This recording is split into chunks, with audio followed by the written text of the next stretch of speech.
WhiskyJason here, whiskey from the viewpoint of an American over here in Germany, often tasting rare and exotic whiskeys. Today I have something from Bladnoch, not that rare. Alinta, that's how I'm going to pronounce it. It is a Southwest Australian indigenous word which means flame or fire. And this is Whiskybase number 205355. 47%. It does say here peated release, Pedro Jimenez sherry, and bourbon cask matured. Now, it's amazing how things have changed, all right? I used to, oh, this is a fabulous bottle. This is a great packaging. Today it's like, well, first of all, why do we have that packaging at all? And second of all, do we really need a bottle that weighs that much? Things have changed, at least in my opinion, but that's fine. All right, so what do we have here? We have a bottle that originally in Germany costed 79 euros 90. Now we're somewhere around the area of 74 euros. This was actually on the market in February of 2022. So I'm about a year and a half late to the party of this. And what we have here, and this is fairly interesting. So we have the first 2 minutes for the history of Bladnoch, if you don't already know it here. So it says here, so we had 7 years ago, David Prior, he used to be the yogurt king of Australia, took over Bladnoch.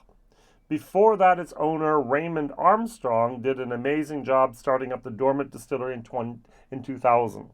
So he had to close down the distillery, and so that was 8 years ago, basically. That was in 2022, so 2000, what was that then? 2014, I think it closed down. Let's see if I have this here right. The distillery is liquidated in 2014. 2015, the distillery is bought by David Prior. And he had to almost gut the place. All the electricity, I think, all the plumbing, washbacks, stills, everything new. All right, and so we have whiskey that was made by Raymond Armstrong in the year 2009. So 60 to 80 ppm. All right, and it was matured in first fill bourbon barrels. Wow, first fill. He ran out of money but could buy new barrels.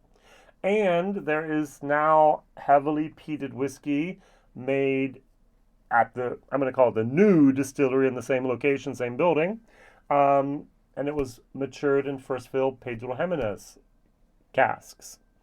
Now, what we don't know, is it 10% of the old and 90% of the new, or is it 10% of the new and 90% of the old?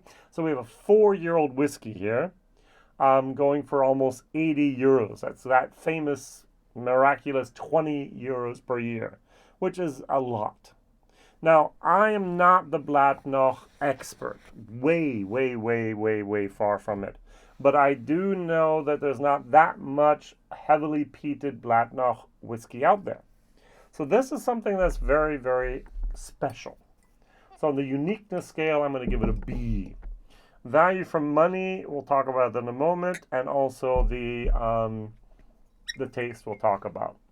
Now I'm going to compare it to something I know fairly well because we did the regions of Scotland 2 years ago, and this was the representative of the Lowlands. Not because I chose, but because I had 6 other whiskeys that I wanted to win, and of course the people in my voting community picked the peated whiskey.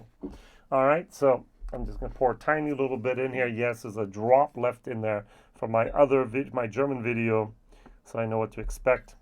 Now, the very first thing I do want to share with you is the color here. So this is on the here from Bladnoch, supposed to be first fill bourbon and first fill Pedro Jimenez. This is virgin oak and Pedro Jimenez. This is dark. So why did I put the bottle over there? Let's put this over here. All right, so this is very dark, even though it is natural color. This is somewhat light. Now, I don't know if it's I almost have I think that the color of this glass is almost like tinted, makes the whiskey a little bit darker than it really is, at least in my opinion. The glass is not that dark, but that's okay. I would have loved to have known the numbers here. So, Whiskybase number 205, which I've already said, 205355. And what's also fairly interesting, over 100 people have rated this. There's quite a few people that gave it 88 plus marks. And there's a handful of people who gave it 75 and less. This is one of the whiskeys you either like it or you don't. So, on the nose. The very, very first time I smelled this 35 minutes ago, it was like, that's weird. I know exactly where I am. Planters, peanuts, barbecue style. I don't even know if they still have them or they ever had them, but it's opening up like a bag of peanuts or mixed nuts that have that barbecue. It's a cheap barbecue, but it's barbecue. For those of us that grew up in a little bit more sophisticated lifestyle than I did, imagine you have like the barbecue rub you put on your spare ribs or whatever you do. Shows how great of a barbecue of a pit master I am here. A dry rub, and it has a little of that paprika in there. It has a little bit of like artificial smoke in there. It has a little bit of other things in there, like thyme and maybe a little bit of other spices. Let's just leave it like that. That's what I'm getting here. I'm getting a cheap barbecue seasoning. And it's actually something like, it's got that Planters Peanuts barbecue flavor. I just Googled.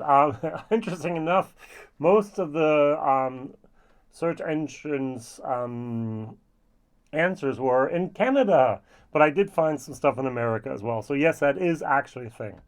Whew. Okay, good. I did not make that one up. That's good. All right. Yeah. I totally get that smell. It's different. This has a little bit of a Play-Doh, tiny little bit burnt rubber, and a tiny little bit of raisins in there. All right. So I'm not a big fan of this. I don't dislike it, but I'm not a fan of this. This is so funky weird. I like it. Just to read the tasting notes of one person here, I thought that was very, very good. Sweet, greasy, smoke. Here, look, he wrote it as well. Barbecue peanuts, partly youthful, fruity notes, some yeast, gummy bears, burnt green waste. I have no idea what that is. Changes, some become almost tame, then again some sweet mustiness. Special smoking experience. You smell old and young.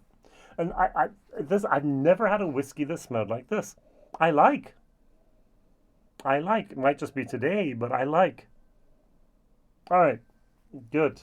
Let's try it. This is 60 to 80 ppms, all right? Usually I don't like it that heavily peated, but this is unusual. Maybe it's the first fill bourbon, maybe it's the Pedro Jimenez, maybe it's Bladnoch, the distillery themselves.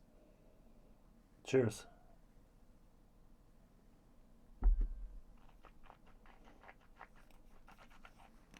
And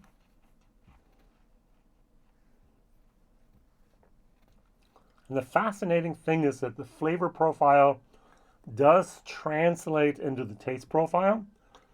There's a lot more of a sweetness that Pedro Jimenez really is for me evident. There's not an ashy moment. I described it. Imagine you had a chicken, you put it on the grill, and you had rubbed that barbecue rub into the chicken, and you take the chicken skin that's very crisp, it has a lot of that barbecue rub on it, and you try it. That's what I'm getting. All right, so it's smoky, but it's not peaty. That's really, really unique.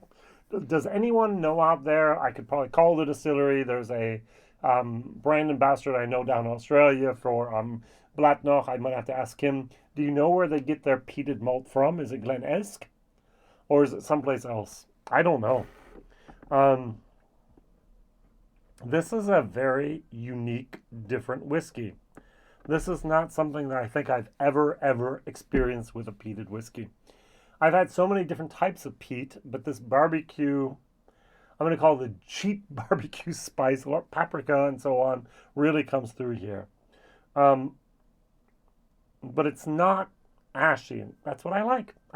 This is a C plus whiskey.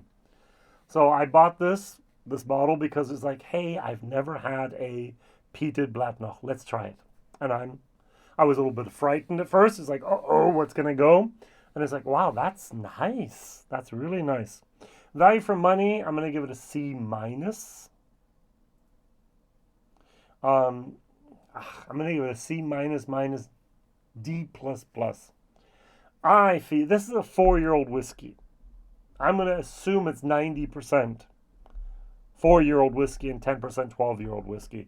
If anyone knows about the composition of the two variables here, please tell me. But usually, if I was me filling this into the bottle, and it's not the quality, not the taste profile that's most important, but the profit, and if I have a company, profit is important, I would put more of the 4-year-old in here. Now, and as little as the 12 needed to make it nice. It's overpriced. And I'm going to say this about all Bladnoch products. They're about 20 to 30% higher than I'm comfortable paying for the quality of whiskey they have. Now, if you give me a Bladnoch, let's say it's from the old, maybe it's a 20 or it's a 25 or it's a 30-year-old whiskey, and you put it in a bottle like this, yeah. But you're putting a 4-year-old in a bottle like this that weighs so much, nah. So that's something that needs to be, in my opinion, changed. It might come back to bite them if someone gets a little bit more environmentally conscious out there. So that's why I gave that a C minus minus D plus plus for taste. Uniqueness, definitely a B. And for taste, C plus. Value for money, C minus minus D plus plus. Very interesting. Now, could it possibly be that Jason here has a day that he likes peated whiskeys? I really don't think so. So let's go over here to the 1770 and see if I'm the problem and not that the whiskey's uniquely special. So the 1770 that I know, and the nose, it's like I remember.